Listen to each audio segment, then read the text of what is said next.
कोई उम्मीद नहीं है। हरियाणा प्रदेश को जात पात के जहर घोलने वाले लोगों से हरियाणा प्रदेश की जनता को कोई उम्मीद नहीं है। वह केवल और केवल मात्र अपने परिवार की राजनीति करते हैं। उनके लिए मन में हरियाणा प्रदेश के लिए न कोई दृष्टि है, न कोई योजना है।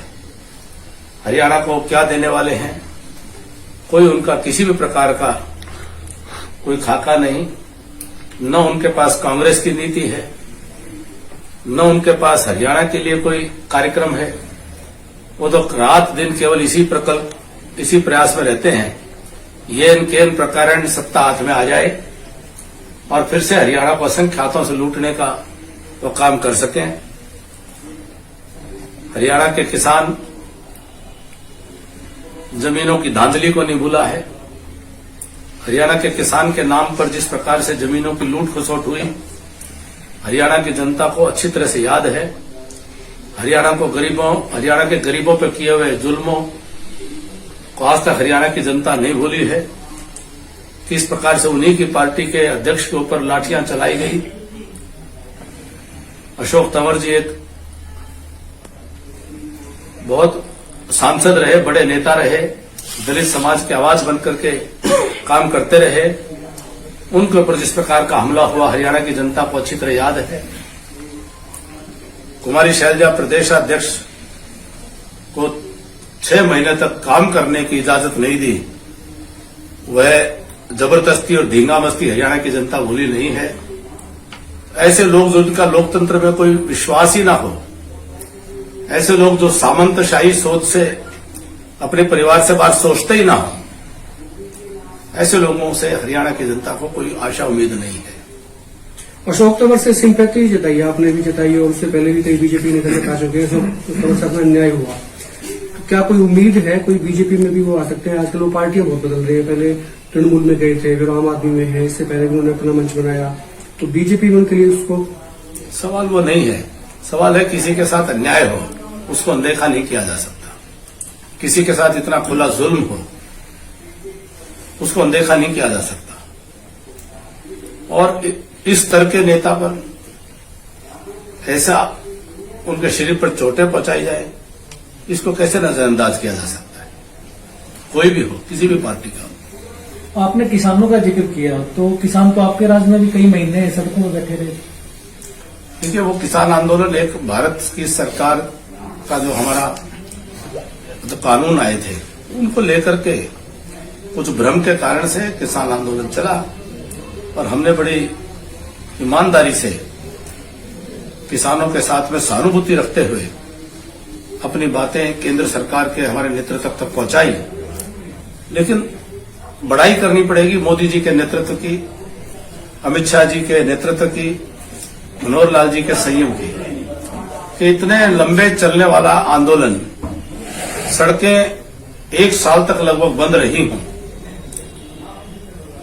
जिनके शासनकाल के अंदर अनुच्छेद 370 को हटा देने पर श्रीनगर के अंदर कोई एक आदमी चूं भी नहीं कर पाया, जिनके शासनकाल के अंदर सीएए के ऊपर जब कानून बना करके कोई प्रोटेस्ट हुआ तो 1 दिन से अधिक वो बैठ नहीं पाए हों।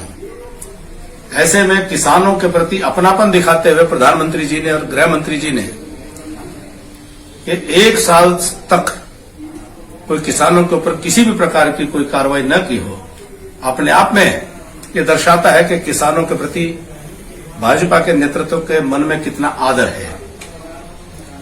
वहीं कांग्रेस पार्टी ने, चाहे वो कर्मचारी आंदोलनरत थे हुड्डा सरकार में, उन पर लाठी गोलियां चली। कोई भी वर्ग, हर वर्ग को प्रताड़ना का शिकार होना पड़ा था। कैप्टन साहब, रामकुमार गौतम आपको हरा के विधायक बने, लेकिन वो अक्सर आपकी तारीफ बहुत करते हैं, क्योंकि कैप्टन अभिमन्यु ने काम बहुत कराया, पैसा बहुत मिला, लेके आए हल्के में। तो आपकी तरफ से कोई उनको कोई भुट्टी वुट्टी पिलाई गई? आपकी तारीफ बहुत करते हैं। मैं तो उनको आदर करता हूं और मेरे बड़े हैं, उनका सम्मान करता हूं।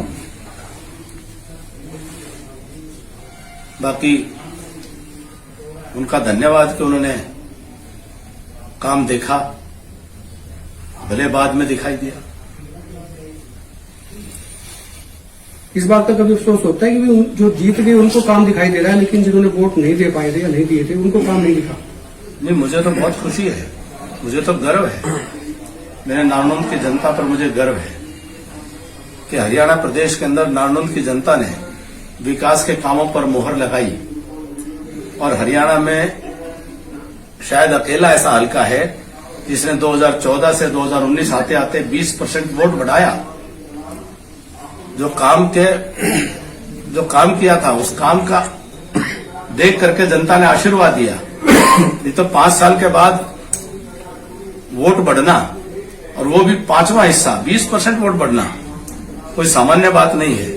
तो मैं अपने नारनौंद की जनता का मैं कर्जदार हूं कि उन्होंने इतने वोट दिए जितने 50 साल में किसी नारनौंद के विधायक को भी नहीं कभी मिले थे।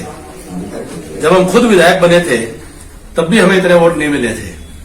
नारनौंद के इतिहास में सर्वाधिक वोट मिले। सामने का वोट वह एक जगह कंसोलिडेट हो गया, उसमें ना जनता का कोई कसूर ना हमारा कसूर। हमने अपना काम किया था, जनता ने अपना आशीर्वाद दिया, अपना इनाम दिया। वो कांग्रेस और इंडियन नेशनल लोकदल और अन्य पार्टियां वो बिल्कुल जीरो के नजदीक पहुंच गई। तो उसका एक चुनाव परिणाम तो एक आंकड़ा है, लेकिन जनता के आशीर्वाद में कोई कमी नहीं मिली। एमबीबीएस के छात्र डॉक्टर साहब बोर्ड पॉलिसी को लेकर धरने पे हैं, प्रदर्शन कर रहे हैं और ये कहा जा रहा है कि खट्टर सरकार की सबसे घटिया या कमजोर पॉलिसीज में से एक है ये बोर्ड पॉलिसीज। आप इसको कैसे देखते हैं? माननीय मुख्यमंत्री जी स्वयं इस विषय का संज्ञान लेकर के और इसके समाधान पर लगे हैं और काफी हद तक मैं समझता हूं इसका समाधान की दिशा में बात आगे बढ़ी है। अनिल विज ने कहा कि इसको पोस्टपोन कर देना चाहिए 1 साल के लिए, कितना इत्तेफाक रखते हैं? वो विभाग के मंत्री हैं, उनकी राय का महत्व है और मुझे पूरा विश्वास है कि कैबिनेट जो है वो कलेक्टिव रिस्पांसिबिलिटी के सिद्धांत पर काम करती है। बोर्ड सौंपा जाना कितना सही मानते हैं?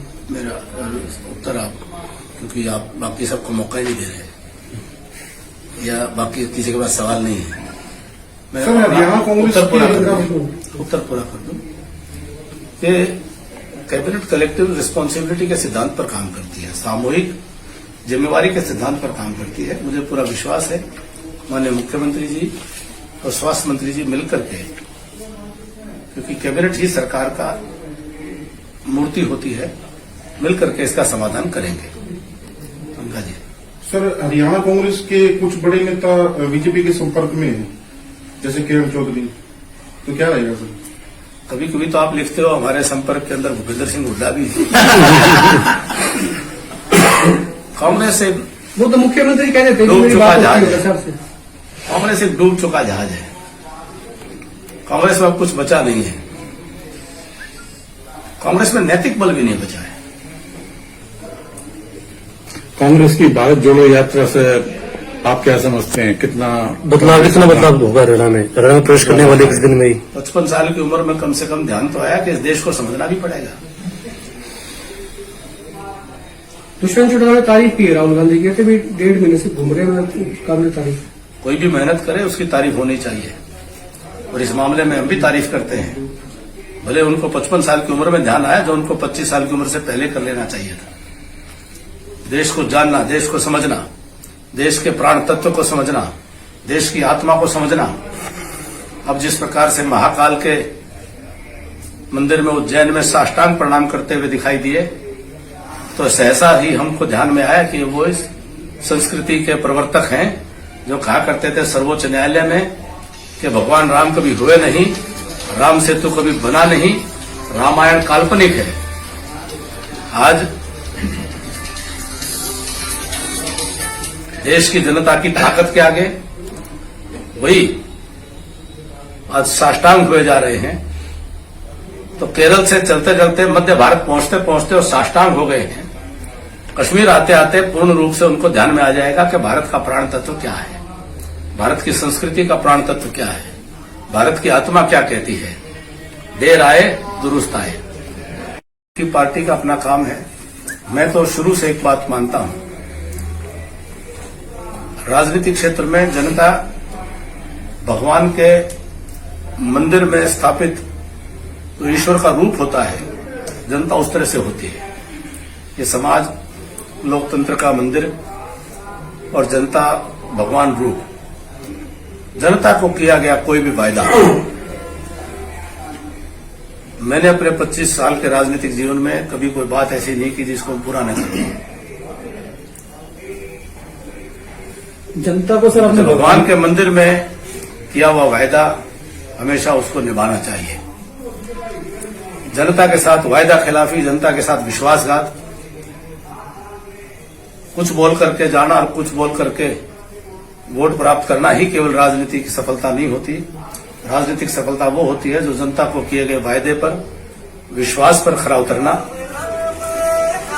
मैं इस मामले में बड़ी दृढ़ता से मानता हूं कि राजनीतिक वकार